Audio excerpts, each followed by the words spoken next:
Goosebumps is rated West because it may be too spooky for kids.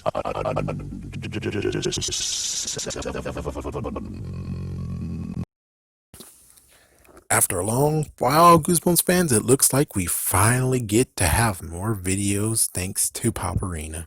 So first things first, of course, we gotta talk about, well, we can't do one episode because it happened. There was an episode and I watched it. I have the DVD, 2 of them. So it's like, it happened, but we do need to talk about a little few things that we have here. Which is number one, it's like there's a few things that's weird but makes sense when it comes to the TV show, that when a new TV show comes and people want it to be, we want it exactly by the book. This will be the second time where they're going to be forced to actually put ants on a kid. The first time they actually will have to do that is, of course, One Day in Horrorland. But of course, a lot of people are going to actually say, whoa, wait. Didn't they do Awesome Ants in the freaking original TV show? And I'm like, yes, they did. So how come they couldn't do the ant stuff that they did in that? Because there was a dude that actually had his arm with ants on it. How come they couldn't do that? It's like, yeah, but think about it. That's going to be a huge lawsuit and stuff if the kid actually has to really truly actually have ants on himself. And I don't think the CGI was good enough back then, so maybe now the CGI is to the point of where, holy frick, they can put ants on a kid. And it's not really ants on a kid, but hey, at least it will be book exact, or whatever you want to call it, exactly by the book. So yeah, that's the first thing about that, is that. Number two has to be the fact of the little sister. They got rid of the little sister. That's the funniest thing of it all. It has to be the fact of they definitely got rid of the little sister. And it's like, they got rid of the little sister and they got rid of the part of where he dropped the shrunken head. And the thing was like, basically the little sister in the book, the only good she was there for is actually to scratch the freaking shrunken head so he has a marker for her. So, hey, I think it's actually kudos, even though it's messed up where it's like we don't have a little sister equivalent, but still kudos for them to actually realize why the little sister was important. And they're like, yeah, we don't need the little sister. We don't need her. Now, the third one has to be the fact of how they ended the book and how they ended the episode. The book, as you guys can hear from PopArena, apparently they shrunk like they did in the episode. In the book, yeah, they both did that part. They agreed on that. But they don't agree on what happens to the Haulings. In the book, they just said, the Haulings are now miniature and they run into the jungle, which they most likely will have been eaten by something. We don't know what, but they most likely have been eaten. Versus what they did in the episode was actually say, no, we're not going to let them run. That seems pretty what the frick, and not really exactly truly Goosebumps. It seems more Goosebumps to actually have the Haulings in Mark's room, and it's like, yeah, my auntie is working on how to actually unshrink you, but until then, well, you're just gonna have to chill out. Here's a piece of a hamburger. Even though technically they could shrink them back up, they could actually make them big again, technically, but I guess it is kind of better than sending them to jail. I mean, the episode version, they don't actually say, oh yeah, tell us what we want to know, or you're going to get your head cut off and you'll become shrunk in the heads. It's like, that didn't happen in the episode. So technically, they don't really have anything besides endangering a kid, which I'm pretty sure that actually might be bad. And also maybe the endangerment of a person too, but that the kid part is worse. So they could easily go to jail. But the thing is about, if they do unshrink them, what's to say that they won't actually try it again? Where it's like, yeah, give us a freaking shrunken skull. We'll choke this kid right now. We got the kid. We're going to choke you because, well, you unshrinked us, which we're not really grateful for that because we still want the power. And it's like, well, that sucks. So the book version, The Shrunken Skull now is able to speak and move, which I think they did that in episode 2, but I think technically that was the same thing as the book, is that it did actually glow and move. I think it kind of did, or it was in his dream or something. It's been like a few months since I watched it.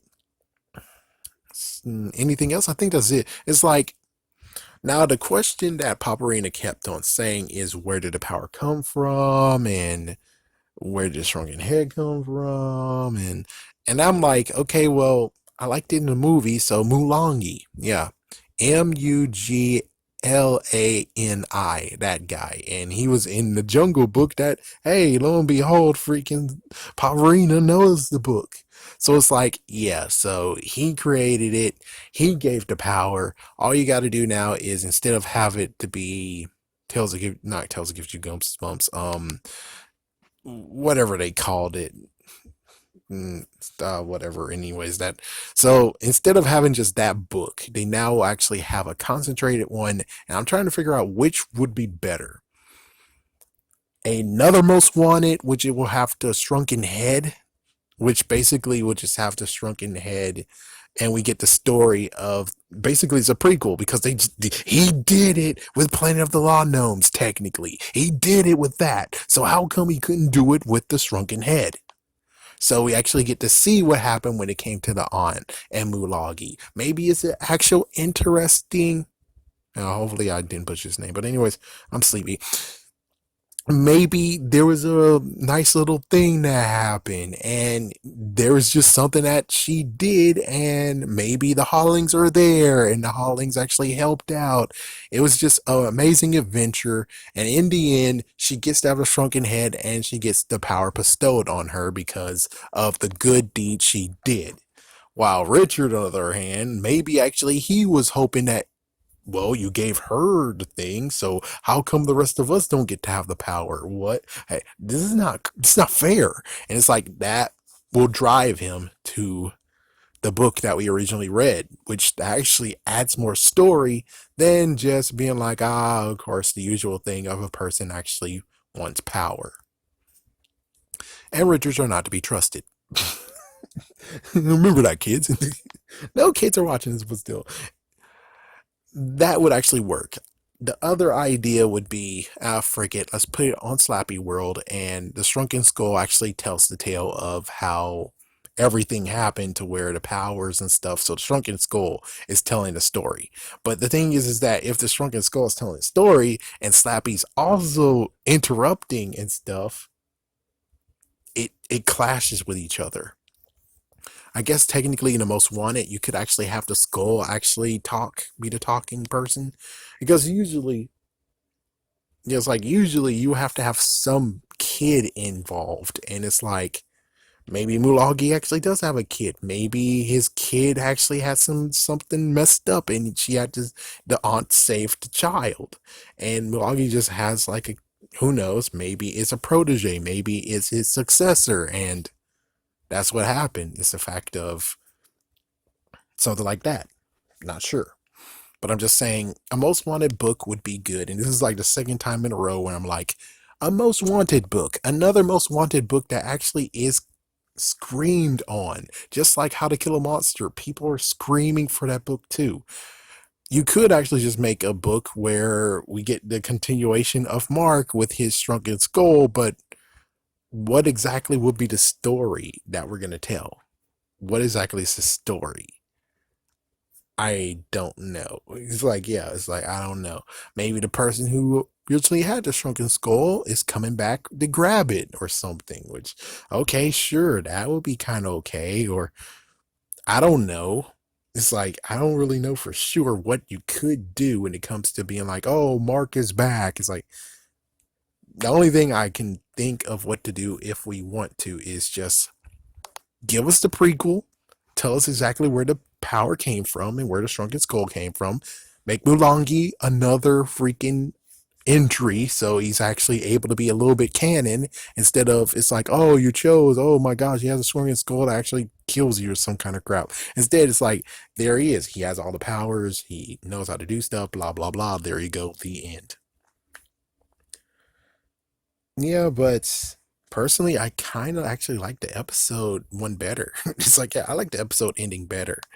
And it just goes to another part of where it's like people want it to be, in the end, the newest series we get. They would like it to be straight up by the book. And I'm like, this one's not really good enough. I mean, it is Goosebumps, but it's more Goosebumps to actually see the three still small. And it's like, oh, well, that sucks. That sucks for you big time. And of course, it's messed up too, where it's like, but if you're able to shrink them and you're able to do, is basically you say the words and whatever you think of, it happens, then technically, doesn't that mean that she already knows how to unshrink them? So basically, it's just technically a lie where it's like, I think they'll be fine. I'm going to go out travel somewhere. They'll be fine. Technically, this could be their jail and we're good, right? We're cool with that. It's kind of interesting that this is like this first one we get of a shrinking person, but we have like at least technically three, but one never was written or released. But the second one had to be Evan. Evan got screwed over and turned small as well. So you wonder, are they both the same size? Would they actually do a crossover event of where it's like Evan's cured to be normal again because he came back in Monster Blood 4? So does that mean that the cure for him to turn normal again is the same cure that the aunt might have heard about somehow, and then she went to Kermit. Kermit's like, oh, well, here you go. And then there you go. They get to have their freaking thing after she's just enjoying herself. I don't know. But still, it's kind of funny. It's like,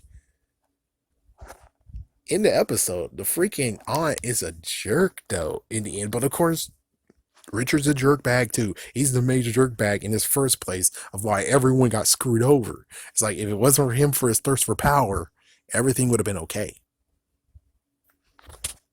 Have a scary day though. Have a scary night.